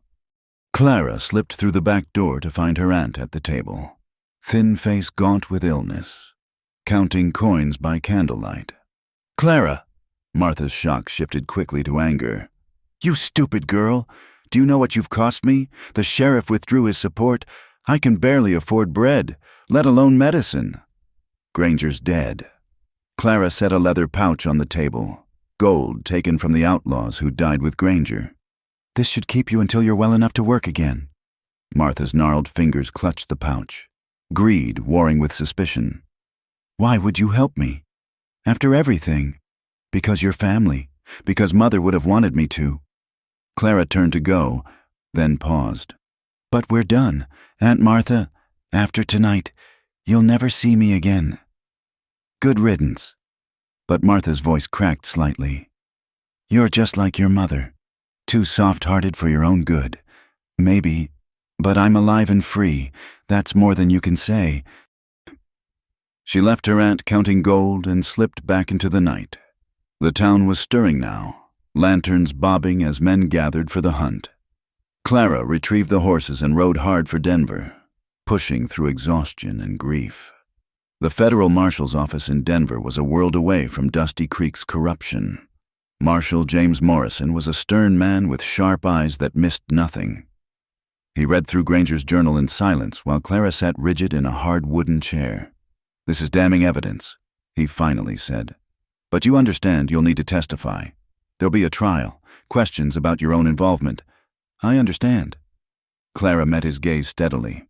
"Luke Morgan died to expose this truth. I won't let his sacrifice be wasted." "And your relationship with Morgan?" Heat rose in her cheeks, but she didn't look away. "I loved him. He saved my life more than once. Whatever else he might have been, he was innocent of the crime that made him an outlaw." Morrison studied her, this young woman in men's clothes with grief-shadowed eyes and steel in her spine. "It'll take time to verify everything. Build a proper case. You'll need somewhere safe to stay. I can take care of myself." "I don't doubt it." A slight smile cracked his stern facade. "But humor me. My sister runs a boarding house here in Denver. Respectable place. You can stay there while we sort this mess out." The boarding house was clean and quiet, filled with widows and working women. Clara felt like a wild thing among their proper dresses and gentle manners.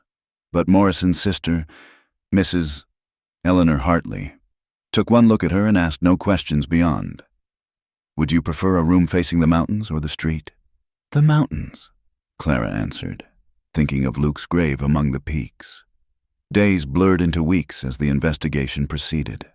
Clara testified before judges and lawyers, repeating her story until the words felt worn smooth. Tom Brennan was arrested in Kansas, trying to flee. Other conspirators were rounded up, a network of corruption that had spread like poison through multiple towns. Between court appearances, Clara helped Mrs. Hartley with the boarding house, finding unexpected comfort in simple domestic tasks. The other women were kind, if curious. They taught her to embroider, shared gossip over tea, included her in their small community. For the first time since her parents' death, Clara tasted what normal life might be like, but normal felt like another kind of cage. One evening, as she sat mending in the parlor, Mrs. Hartley settled beside her. "The marshal says the trial's nearly done. They'll clear Luke Morgan's name officially next week." "Good." Clara's needle paused. "He deserved that much." "And what will you do after?" It was the question Clara had been avoiding. Where did a woman go when she'd tasted freedom and lost it? How did she build a life on the ashes of love? "I don't know," she admitted. "I can't go back to Dusty Creek, but I don't know how to go forward either." Mrs. Hartley studied her shrewdly. My dear, you're grieving. That's natural and right. But don't mistake grief for an ending. You're young, strong, and braver than any woman I've met. The world's full of possibilities. Luke and I were going to California. Then go to California. Honor his memory by living the life you planned together. Alone? Why not? You rode with outlaws. Shot it out with corrupt lawmen.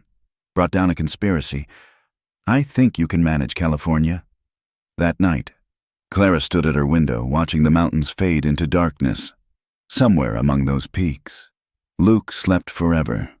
She pressed her hand to the glass, remembering his touch, his laugh, the way he'd said her name like a prayer. I'm scared, she whispered to his memory. You taught me to be brave, but I don't know if I'm brave enough for this. The mountains offered no answer. But in the morning, Clara found herself at the stage office purchasing a ticket west. The trial was concluded. Luke's name was cleared. His wanted posters burned. Justice, such as it was, had been served. She had little to pack, the men's clothes she'd grown comfortable in. A simple dress Mrs. Hartley insisted she take, the lock of Luke's hair in a locket the boarding house women had given her. At the last moment, she added Granger's journal, evidence of why Luke had died, why she'd lived, why love sometimes demanded terrible prices. The morning she left, the boarding house women gathered to see her off. They pressed small gifts into her hands, handkerchiefs, traveling food, advice for the journey. Clara hugged each one, surprised by the tears that came. Write to us, Mrs. Hartley commanded. Let us know you're safe. I will, Clara promised, though she wasn't sure she'd keep it. How did you write about building a life from nothing? The stagecoach pulled away, Denver shrinking behind her. Clara faced forward, toward mountains and desert and eventually the sea. She traveled now not as a runaway bride or an outlaw's woman, but as herself, Clara Morgan, choosing her own name and path. In her pocket, she carried a letter from Marshal Morrison. It confirmed the clearing of Luke's name and included a reward, money from property seized from Granger's conspirators, enough to start fresh, to buy land or a business, or simply time to decide who she wanted to become. The other passengers eyed her curiously, a young woman traveling alone, wearing men's clothes without apology. Let them wonder. She'd earned her strangeness with blood and sorrow. As the stage climbed into the mountains, Clara touched the locket at her throat. I'm going to live, she told Luke's memory. Not just survive, but live. I'll build that farm we talked about. Watch sunsets from my own porch. Maybe even love again someday, though it won't be the same. The mountains gave way to desert, desert to scrubland, scrubland to valleys green with promise. Each mile took her further from the girl who'd agreed to marry a monster, closer to the woman Luke had seen in her, wild, free, unbreakable. California waited, golden and possible.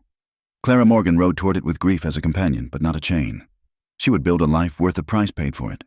She would be happy, someday, somehow, for Luke, for the Sarahs, for every woman who'd never gotten the chance to choose, but mostly, finally, for herself.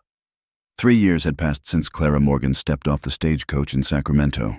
3 years of building the life she and Luke had dreamed of, though the dream had taken shapes neither could have imagined.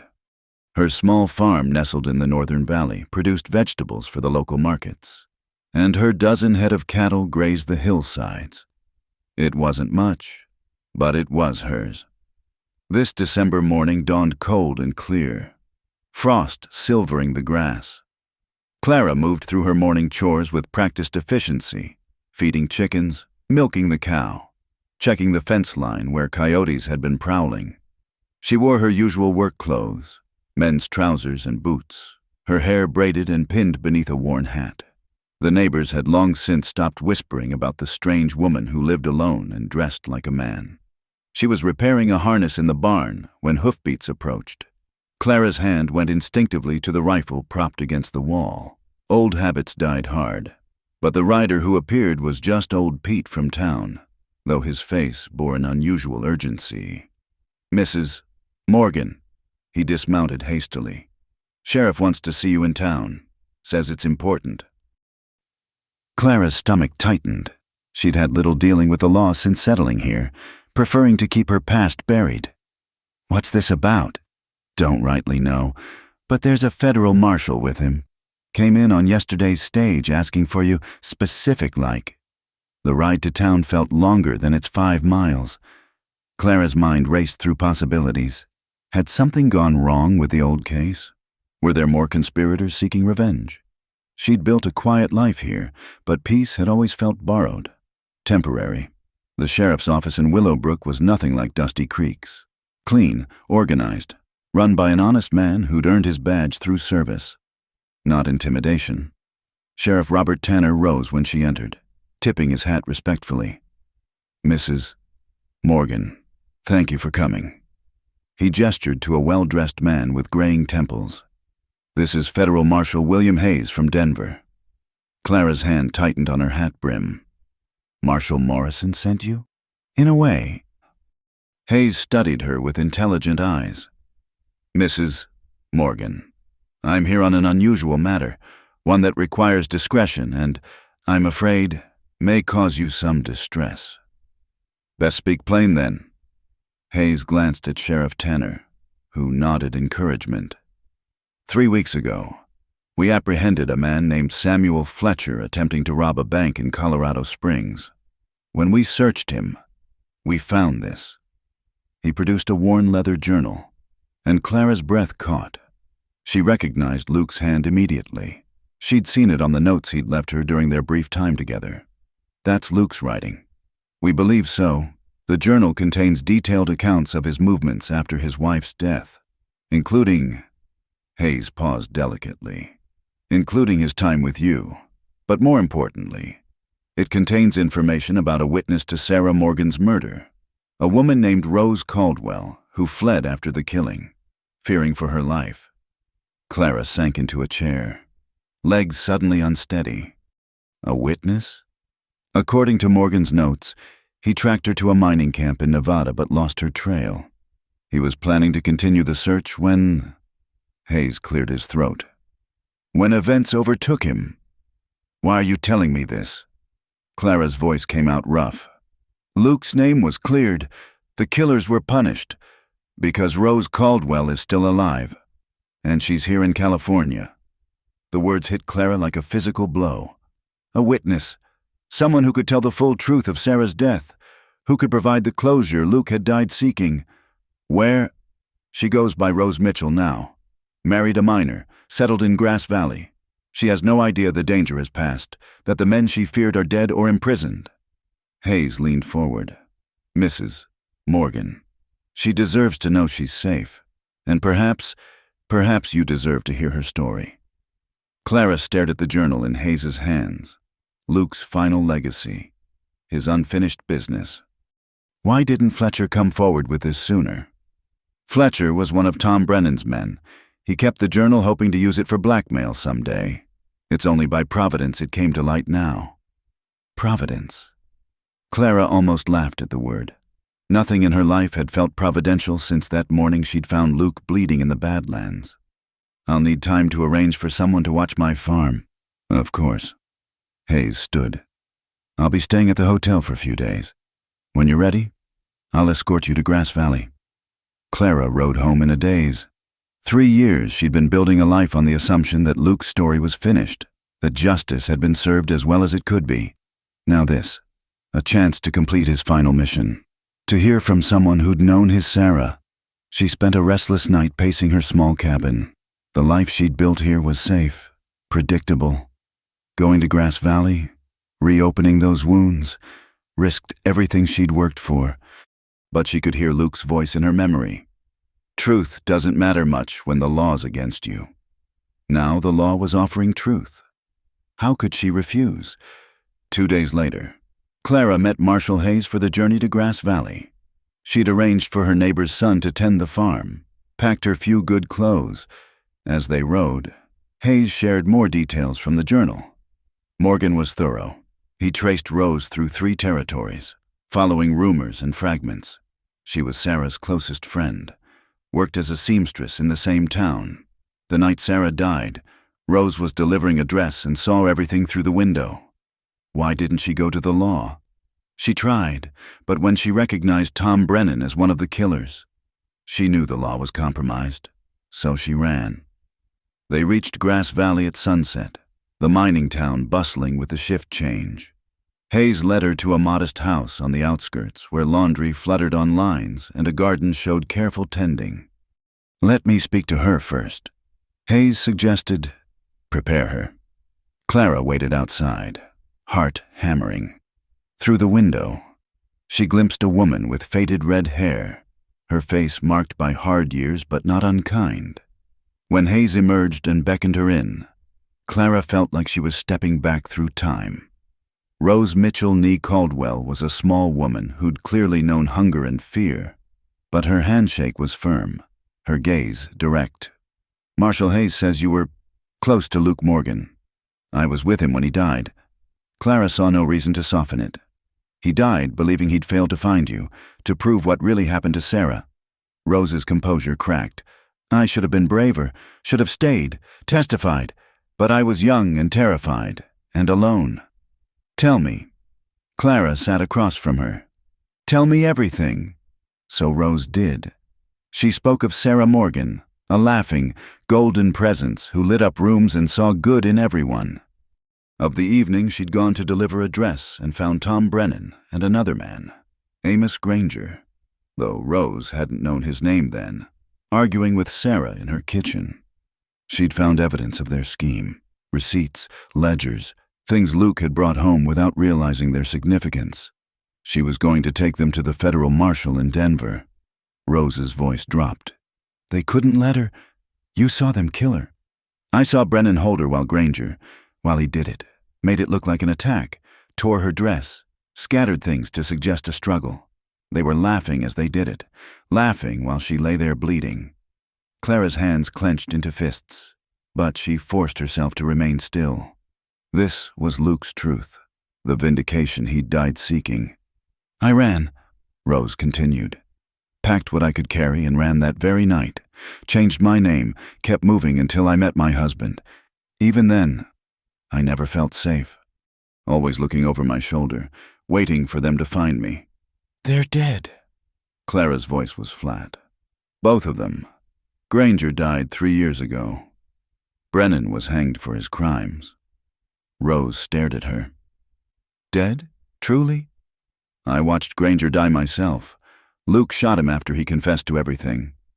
Clara pulled out a newspaper clipping she'd kept, showing the results of the trial. "It's over.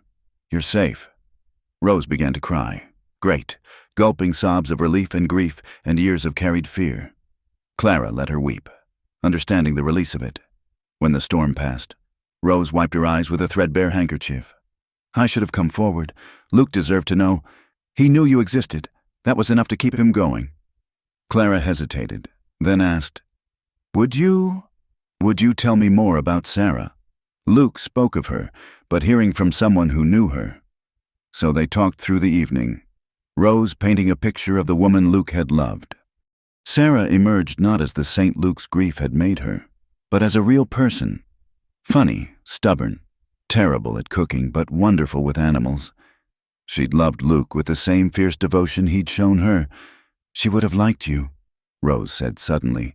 "Sarah always said Luke needed someone who could match his wild spirit, someone who wouldn't try to tame him." Clara's throat tightened. "We had so little time. But you had it. That's more than many get." Rose glanced toward the kitchen where her husband could be heard preparing dinner. "I found love again. Different but good. Sarah would want that for Luke. For you." They parted with promises to write. Clara left Rose with a sense of closure she hadn't expected to find. The last piece of Luke's puzzle had fallen into place. His quest was complete, even if he hadn't lived to see it. Marshal Hayes escorted her partway back to Willowbrook before turning toward Denver. "You did a good thing, Mrs. Morgan." Rose needed to know she was safe. "Luke did the good thing. I just finished it." Hayes smiled. "In my experience, Finishing the job is often the hardest part. Clara returned to her farm as winter deepened its hold on the valley. Everything looked the same. Her neat cabin, the barn she'd built with her own hands, the cattle grazing in the distance. But something inside her had shifted. That night, she sat by her fire with Luke's journal, reading his words for the first time. His account of their days together was sparse but tender, focused more on plans for their future than dwelling on their past. One entry stopped her cold. "C says I blame myself for Sarah's death. She's right, but watching her face down those men today, seeing her strength, I think maybe I've been looking at it wrong. Sarah died because evil men chose to kill her, not because I failed to protect her. C makes me believe in justice again, in the possibility of a life beyond revenge. If something happens to me, I hope she knows she gave me peace in the end." Clara pressed the journal to her chest, tears flowing freely. He'd found peace, despite everything. Their brief time together had given him that. A knock at the door startled her. She wiped her eyes, checked the rifle beside the door, old habits, then opened it to find her neighbor, Mrs. Chen, holding a covered dish. "Thought you might be hungry after your trip," the older woman said in accented English. "My husband says the boy did well with your animals, but farms need their owners." Clara invited her in, grateful for the company. Mrs. Chen had been one of the first to accept her, another outsider making a life in this rough country. Over tea and dumplings, Clara found herself telling the story, not all of it, but enough. "You loved him very much," Mrs. Chen observed. I do, but he's gone, and I'm here, and I don't know how to reconcile those things." Mrs. Chen patted her hand. "In my country, we say the dead travel with us as long as we remember them. Your Luke, he travels with you, but the living must live. Yes, not just exist, live." After Mrs. Chen left, Clara walked out to check the animals one last time. The sky blazed with stars, the same ones she'd sheltered under with Luke. Somewhere, Rose Mitchell was probably telling her husband about the day's revelations. Somewhere, the women from Mrs. Hartley's boarding house were gathering for evening tea. Somewhere, life continued in all its messy, painful, beautiful complexity. "I met her," Clara told the stars. "Told Luke. Rose. She's safe and married and growing tomatoes in her garden. Sarah's story is told. Your truth is known." The wind whispered through the pines, and for a moment, Clara could almost imagine it was answer enough. She'd thought this journey would bring only pain, but instead it had brought a strange kind of healing. Luke's quest was complete. The past was settled. Now, finally, she could turn fully toward the future. As she headed back to the cabin, Clara noticed light spilling from the Chen's windows, heard laughter from the Jakobsen farm down the road. She'd built not just a farm, but a place in a community. She'd made friends who knew her as Clara Morgan, competent farmer and good neighbor, not as a tragic figure from a violent past. Tomorrow she'd need to mend the chicken coop, start planning next year's planting, maybe accept Mrs. Jakobsen's invitation to the Christmas dance in town. Small things, ordinary things, but they added up to a life. The life she and Luke had dreamed of, even if she lived it alone. No, not alone, never alone. She carried Luke with her, along with Sarah and Rose and even Mrs. Hartley, all the people who'd shaped her journey. But she also carried herself, the woman who'd chosen freedom over safety, truth over comfort, love over fear. That woman had survived the worst the world could offer. Surely she could survive happiness too. Clara smiled, a real smile that would have startled anyone who'd known her 3 years ago. Then she went inside, banking the fire for the night, planning tomorrow's work, living as the living must, with memory as companion but not chain. The past was settled, the future waited. And Clara Morgan, unlikely farmer, former outlaw's woman, keeper of dangerous truths, stepped forward to meet it with clear eyes and steady hands. The letter arrived on a spring morning 5 years after Luke's death. Clara was in the barn, birthing a calf, When young Tom Jakobson came running with the mail, she wiped blood and fluid from her hands, took the envelope with fingers that suddenly trembled. The return address was Dusty Creek, Wyoming. Inside, she found a brief note in shaky handwriting. I am dying. There are things you should know. If you have any charity in your heart, come, Martha Whitmore. Clara stared at the words until they blurred. Her aunt. 5 years of silence. And now this. She'd sent money the first year, received no response, and assumed that chapter of her life firmly closed. Bad news. Mrs. Morgan? Tom asked, concerned by her pallor. Old news, Clara said quietly. Tom, would you ask your father if he could spare you for a few weeks? I need someone to mind the farm. The journey back to Dusty Creek felt like traveling through time.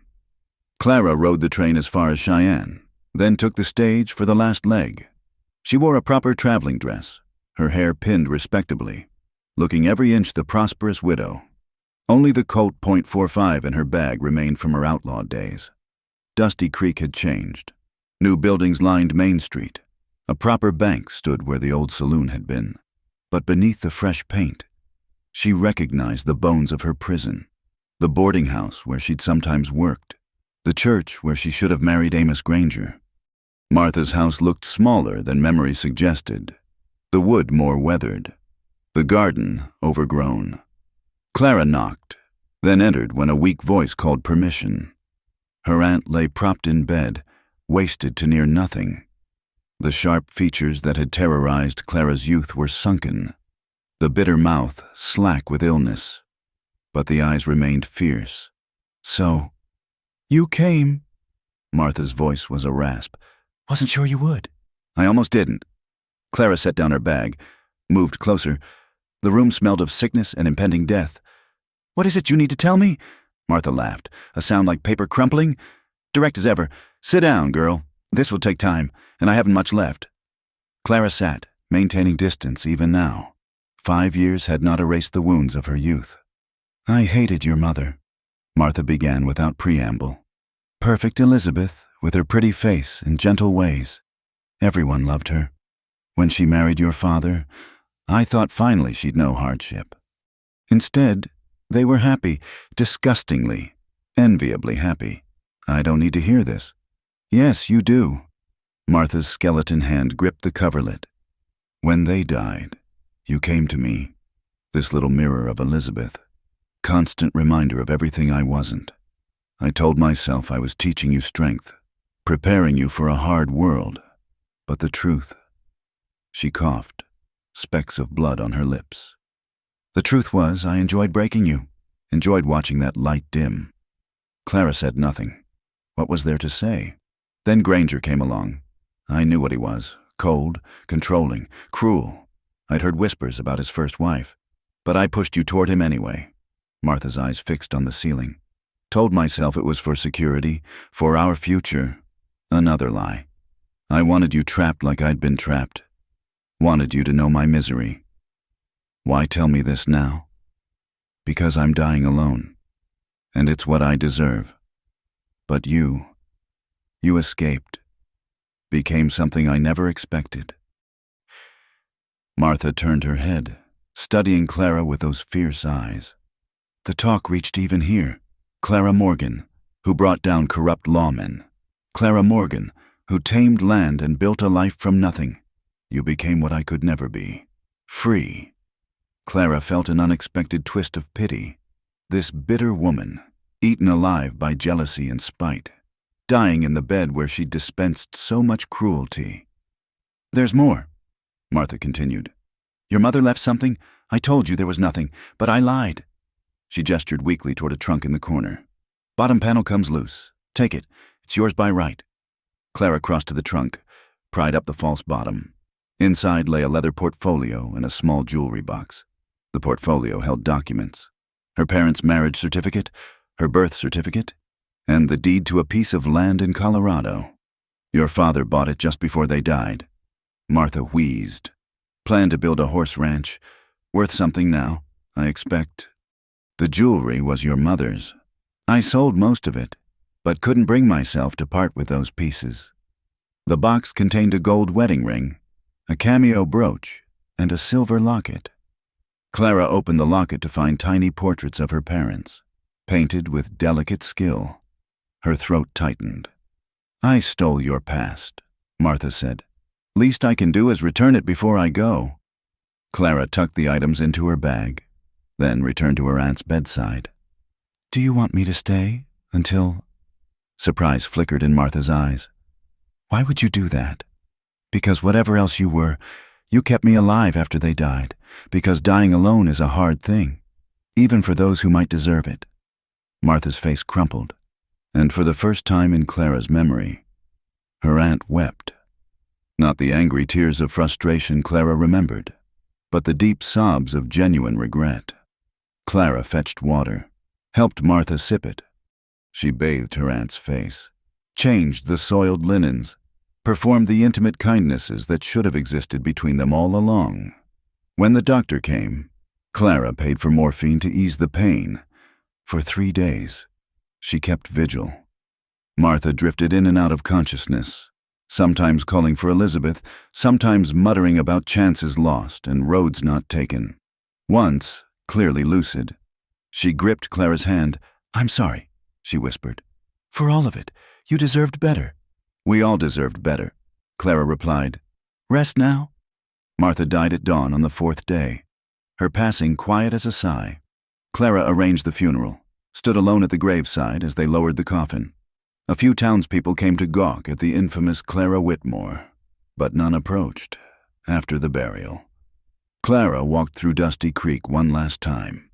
The sheriff's office had a new occupant, a young man who tipped his hat respectfully when she passed. The church had a new coat of paint.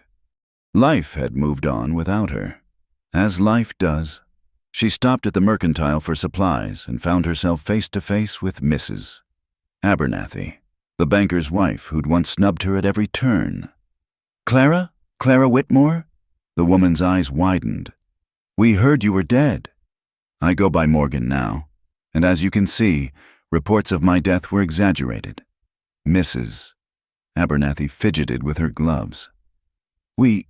That is, the town owes you an apology. What Sheriff Granger did, what we all allowed, it wasn't right." Clara studied her, this pillar of society who'd stood by while a young woman was sold to a monster. "No, it wasn't. If you're staying in town—" "I'm not." Clara paid for her goods, turned to go. "This place holds nothing for me now." But as she reached the door, she paused. "Mrs. Abernathy? That Hendricks girl, the one who cleans for you. I hear her father's been rough with her lately." The woman flushed. "That's not really. It is, though it's exactly your business. Don't let another girl suffer because it's easier to look away." Clara left without waiting for a response. She rode out to the land mentioned in the deed, curious despite herself. The property sat in a valley between red hills. Good water, sheltered from the worst winds. Her father's eye for land had been true. Standing there, she could see the ranch he'd envisioned. Horses running across green pastures, a sturdy house on the rise, children playing by the stream. The life her parents never got to build. The life she might have had if fever hadn't stolen them away. "I made a different life," she told the empty land. "Not the one you planned, but a good one. I hope that would have made you proud." She decided to keep the property, not to live on. Her home was in California now. But as an investment, a tangible link to the parents she barely remembered. Maybe someday she'd build something there. Maybe not. The important thing was the choice was hers. The journey back to California took 10 days. Clara found herself eager to return, to smell her own soil and check on her cattle. Tom Jacobson had done well in her absence, the farm running smoothly under his care. Mrs. Chen brought soup. The Jacobsons invited her for Sunday dinner. Life resumed its comfortable rhythm. But something had changed. The trip to Dusty Creek, Martha's confession, the recovered pieces of her past, they'd shifted something inside Clara. The anger she'd carried for so long had transmuted into something else. Not forgiveness, exactly, but understanding. That night, she sat at her table with paper and ink, composing a letter to Mrs. Hartley in Denver. She'd promised to write and never had, too caught up in survival to maintain connections. Now she found herself wanting to reach back, to thank the woman who'd shown her kindness when she needed it most. The letter led to correspondence, and correspondence to friendship renewed. Mrs. Hartley wrote of the boarding house, of women who'd passed through seeking new lives. She mentioned a young widow named Catherine Mills who reminded her of Clara, fleeing an abusive situation, needing work and safety, without thinking twice. Clara wrote back offering Catherine a position. Her farm had grown. She could use help with the expanding vegetable operation. More than that, she could offer what Mrs. Hartley had given her, a chance to breathe, to heal, to choose a path forward. Catherine arrived 6 weeks later, a thin woman with haunted eyes and careful movements. Clara recognized the signs, the flinching at sudden sounds, the wariness of kindness. She gave Catherine the small cabin she'd built for a hired hand, showed her the work, then gave her space. Slowly, Catherine bloomed. The California sun bronzed her pale skin. Working the soil gave her purpose. The animals gentled her. Clara watched this transformation with deep satisfaction. This was how the chain broke, not through grand gestures, but small kindnesses. One woman helping another find her feet. Why? Catherine asked one evening as they preserved vegetables for winter. Why help a stranger? Because someone helped me once. Because we're not meant to survive alone. Clara sealed a jar of tomatoes. Because the world's hard enough without us making it harder for each other. They worked in companionable silence until Catherine spoke again. I heard stories about you, in Denver, the woman who ran with outlaws. All true, more or less. Do you regret it? Clara considered. I regret the necessity of it. I regret that Luke died. But the running, the choosing, the becoming? No, I regret none of that. Fall arrived with its golden light and cool mornings. Clara stood in her doorway one evening, watching the sun set over her land. Catherine was in the garden, humming as she worked. The cattle grazed peacefully. Smoke rose from the Jakobsen farm, carrying the scent of dinner. She thought of Luke, as she did every day, but the grief had mellowed into something bearable, even sweet. He lived in her competence with a gun, her ease on horseback, her refusal to accept less than truth. He lived in the freedom she'd seized and now shared with others. The brooch from her mother's jewelry box caught the light at her throat. The past and present reconciled, finally, into something whole. A horse approached on the main road. Clara's hand went automatically to her hip, then relaxed. Old habits. The rider was just Samuel Brooks from the next farm, likely coming to discuss the irrigation project they'd been planning. "Evening, Mrs. Morgan," he called, dismounting with easy grace. He was a widower himself, kind-faced and steady, who'd been finding more reasons to visit lately. "Samuel," she smiled. "You're just in time. Catherine's made apple pie." As they walked toward the house, Samuel chatting about water rights and crop rotation, Clara felt an unfamiliar flutter in her chest. Not the wild passion she'd known with Luke. That was a once-in-lifetime fire. This was something quieter, warmer. The possibility of companionship, of building something gentle and lasting. She wasn't ready yet, might never be, but the fact that she could feel it at all, this stirring of interest, told her healing was more complete than she'd realized. That night, after Samuel left and Catherine retired to her cabin, Clara took out Luke's journal. She'd filled the empty pages with her own story, their story, complete now from beginning to end. Tomorrow she'd pack it away with her other treasures. The time for living in the past was done. But tonight, she read his words one more time. "C makes me believe in justice again, in the possibility of a life beyond revenge. I found it," she told his memory. "That life beyond. It's good here, Luke. Different than we imagined, but good. I think you'd be proud." The candle burned low as she closed the journal. Outside, coyotes called in the hills, and an owl hunted in the darkness. The sounds of the wild world continuing its ancient dance, indifferent to human grief or joy. Clara banked the fire, checked the locks, old habits again, and prepared for bed. Tomorrow there would be work, fences to mend, vegetables to harvest, Catherine to train, maybe another visit from Samuel Brooks. Small things that added up to a life. She'd been the sheriff's bride for one day, Luke's woman for a handful more, but she'd been Clara Morgan, survivor and builder and helper of others, for years now. That was the identity that mattered, the one she'd earned with blood and tears and stubborn hope. As sleep took her, Clara smiled. Somewhere. Martha Whitmore lay in her bitter grave. Somewhere. Amos Granger's bones mouldered in unhallowed ground. But here in this cabin, on this land, in this life she'd built from ashes, Clara Morgan thrived. The past was settled, the future stretched ahead, and she would meet it as she'd learned to meet everything, with clear eyes, steady hands, and a heart that had proven itself unbreakable. 10 years had passed since Luke Morgan died in Clara's arms. A decade of seasons turning, crops growing, life moving forward with relentless momentum. This autumn morning, Clara stood on the hill overlooking her expanded holdings. What had started as a small farm now sprawled across 300 acres of California's finest soil. "Mrs. Morgan," Catherine called from below. "The buyers from San Francisco are here." Clara made her way down, noting with satisfaction how Catherine moved with confidence now. No longer the frightened mouse who'd arrived 6 years ago. She'd married the Jakobsons' eldest son last spring, but kept working the farm. Their partnership evolving but enduring. The buyers were interested in her innovative irrigation system, something she'd developed with Samuel Brooks before his death 2 years prior.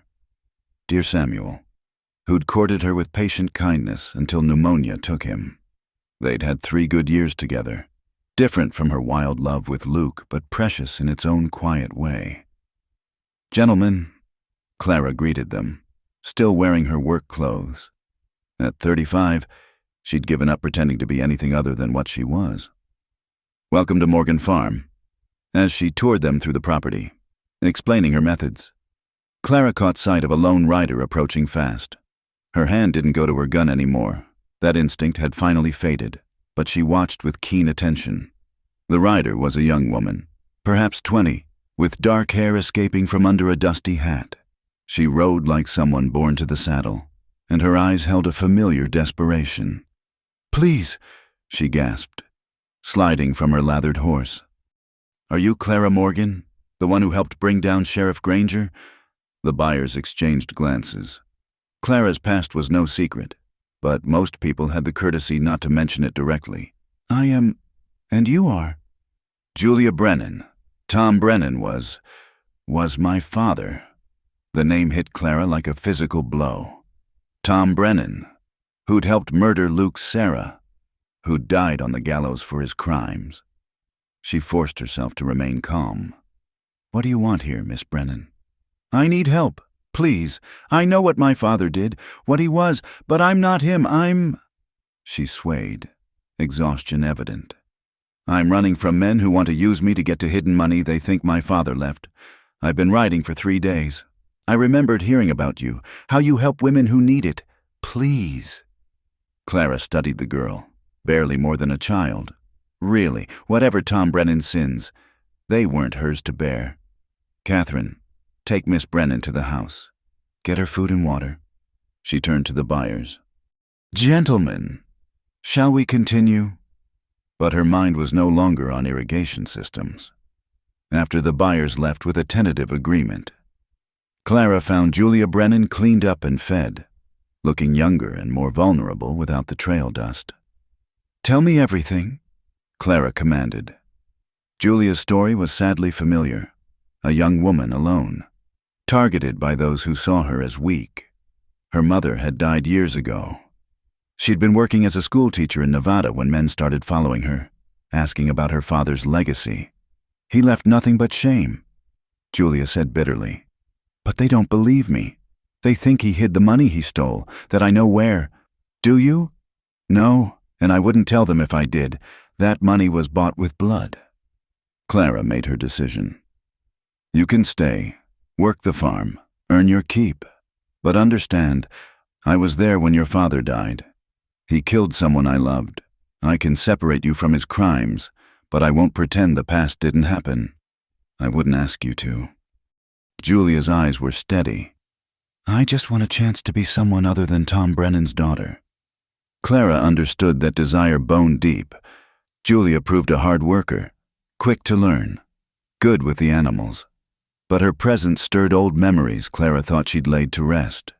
At night, she found herself reading Luke's journal again, remembering those desperate days in the desert. One evening, as they worked side by side preserving fruit, Julia asked, "Was he worth it? The man you loved?" Clara's hand stilled on the jar she was sealing. Every minute, even knowing how it ended. "My mother loved my father, even after she knew what he was. She loved him. I never understood that. Love isn't always rational. Sometimes it's recognition, seeing in someone else the wildness that matches your own. Sometimes it's comfort, finding peace with a gentle soul. Both are real. Both matter. You loved twice. I did differently, but truly both times." Clara resumed her work. The heart's capacity for love is infinite. Julia, don't let anyone tell you otherwise. Winter came early that year, bringing storms that turned the roads to mud. Clara was checking the barn during a particularly fierce gale when she heard horses approaching, multiple riders, moving with purpose despite the weather. "Julia," she called. "Get inside. Lock the doors." But Julia was already at her shoulder, rifle in hand. "They found me." 4 men materialized from the rain, hard-faced and armed. Their leader, a scarred man with dead eyes, smiled without warmth. "Miss Brennan, you've led us quite a chase. I told you," Julia said steadily. "I don't have any money. Now see, we don't believe that. Tom Brennan was too smart to leave his girl with nothing." His gaze shifted to Clara. "Mrs. Morgan heard about you, the woman who tamed Luke Morgan then got him killed. Luke Morgan got himself killed defending what was right." Clara replied coldly. "Same as your friend Brennan got himself hanged for being a murderer and a thief." The man's face darkened. "That money belongs to those of us who rode with Tom. We earned it. You earned a noose, same as him." Clara kept her voice level despite her racing heart. "There's no money here. Just 2 women trying to live peaceful lives. Move on. Can't do that." He gestured to his men. "Search the place. Tear it apart if you have to." "No." Clara stepped forward. "This is my land. You have no right." The blow came fast, knocking her to the ground. Julia cried out, raising her rifle, but one of the men wrestled it away. "Rights?" the leader laughed. "We're past rights. Mrs. Morgan, we're talking about what's owed." They bound Clara and Julia with rough rope, then ransacked the house with systematic destruction. Catherine's cabin, blessedly, was dark. She and her husband were visiting his parents. Small mercy, as the men destroyed her home. Clara's mind raced. She was no longer the young woman who'd faced down outlaws with Luke. Her gun was in the house. Her neighbors were too far to hear screams over the storm. "Nothing," one man reported after hours of searching. "No hidden panels, no buried boxes." The leader's face twisted with fury. "Then they'll tell us where it is, or die trying to keep the secret." He produced a knife, approaching Julia with clear intent. Clara's heart hammered. Not again. She wouldn't watch another innocent die. "Wait!" The word tore from her throat. "I know where it is." Everyone turned to her. Julia's eyes widened in confusion. "My father left no money. Quiet, girl." Clara kept her gaze on the leader. Tom Brennan gave Luke Morgan something for safekeeping. Before everything went wrong, Luke hid it. "I can show you, but only if you let her go." "Clara, no," Julia started. "It's in the old mine shaft, north section of the property." Clara injected weary truth into her voice. Luke thought it was poetic justice, hiding blood money where men died digging for gold. The leader studied her, knife still gleaming. "If you're lying..." "I'm tired of running from the past. Take your cursed money and go." They dragged both women through the storm to the abandoned mine Clara had indicated. It was a dangerous place she'd always meant to seal. The shaft went down into darkness, old timbers creaking ominously. Where exactly? The leader pressed his knife to Julia's throat. Clara pretended to calculate. 12 feet down. Eastern wall. There's a support beam with a hollow. Check it, he ordered one of his men, as the man lowered himself on a rope. Clara caught Julia's eye. The girl was smart. She saw Clara tensing, preparing. The old timbers groaned under the man's weight. Now, Clara breathed. They moved together. Clara swept the leader's legs while Julia grabbed for his knife. The other men lunged forward. But Clara had already rolled to the mine's edge, grabbing the rope. With strength born of years of farm work, she yanked hard. The man below screamed as he fell. The rotten support beam, stressed by his weight and Clara's pull, cracked with a sound like thunder. The mine's mouth began to collapse. Run! Clara shoved Julia away from the crumbling edge. The leader, recovering from her attack, raised his gun. The shot rang out just as the ground beneath him gave way.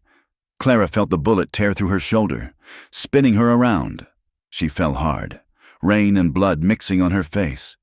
Through blurred vision, she saw the 3 remaining outlaws scrambling back as the mine collapsed with a roar that drowned out the storm. One didn't make it, vanishing into the hungry earth. The other 2 fled into the night, horses screaming in terror. Clara! Julia was there, pressing something against the wound. Oh God, there's so much blood. Get help, Clara managed. Catherine's husband knows medicine. I'm not leaving you. Not asking. Clara gripped Julia's hand with fading strength. Survive. That's what we do. We survive. She drifted then, rain on her face, pain fading to numbness. Somewhere in the darkness, she thought she heard Luke calling her name. But when she reached for him, other hands held her back. Samuel's gentle touch, her mother's soft voice, even Martha's raspy whisper. Not yet, they seemed to say, not yet. Clara woke to sunlight and the sound of arguing voices. She was in her own bed, shoulder wrapped tight, weakness keeping her still. Could have died, Catherine's voice, fierce with worry. I couldn't leave her. Julia protesting. She saved my life, nearly at the cost of her own. Clara managed a sound, and both women rushed to her bedside. Catherine's eyes were red with tears, Julia's purple with exhaustion. The others? Clara whispered. Gone. The mine collapse spooked them good, and the sheriff's got wanted posters up now. Julia gave descriptions.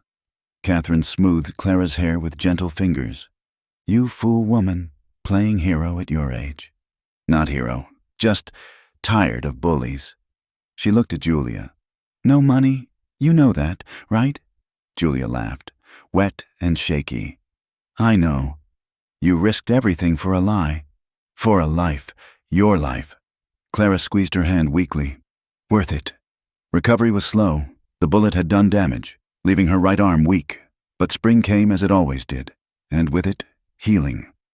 Clara watched from her porch as Julia and Catherine worked the fields together, as neighbors came to help, as life stubbornly continued. One morning, Marshall Hayes appeared, older now, but still sharp-eyed. Heard you had some trouble. Handled it, Clara said simply.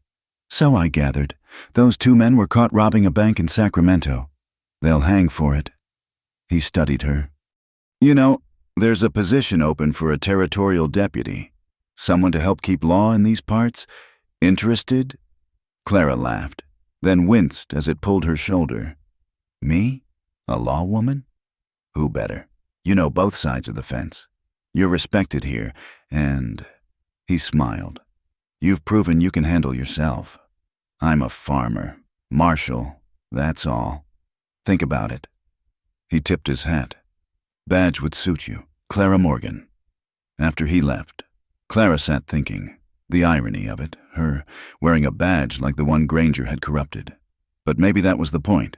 Maybe redemption came not from running from the past, but from transforming it. You should do it, Julia said, joining her on the porch.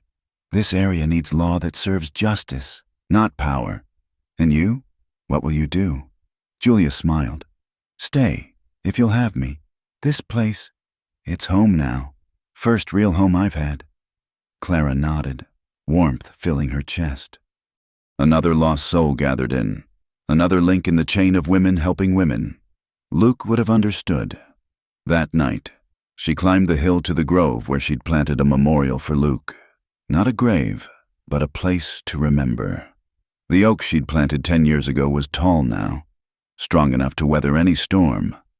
They want me to wear a badge, she told the tree, the stars, his memory. Can you imagine? Me, keeping the peace instead of disturbing it. The wind rustled the leaves, and for a moment, she could almost hear his laugh. Do it, wild girl. Show them what real justice looks like. Clara smiled. Decision made. Tomorrow she'd write to Marshal Hayes. She'd pin on that badge and stand for the law as it should be. Protective, not predatory. She'd use her hard-won knowledge to help others navigate the brutal landscape of frontier justice. But tonight, she simply stood among her trees, on her land, surrounded by the life she'd built from ashes and determination. The sheriff's bride had become her own law. The outlaw's woman had become a keeper of peace. The frightened girl had become a woman who faced down 4 armed men to save another's life. Clara Morgan, farmer, survivor, and soon-to-be deputy, walked back to her house where Julia and Catherine waited with dinner and warmth and the quiet comfort of chosen family. The past lived in her scars, her memories, her moments of stone-cold courage, but the future beckoned with possibilities she'd never dared imagine. She paused at the door, looking back at the vast California sky where stars wheeled in their eternal dance. Somewhere among them, Luke Morgan kept watch. Somewhere, Sarah Granger and Sarah Morgan rested at peace. Somewhere, all the lost and broken found their way home.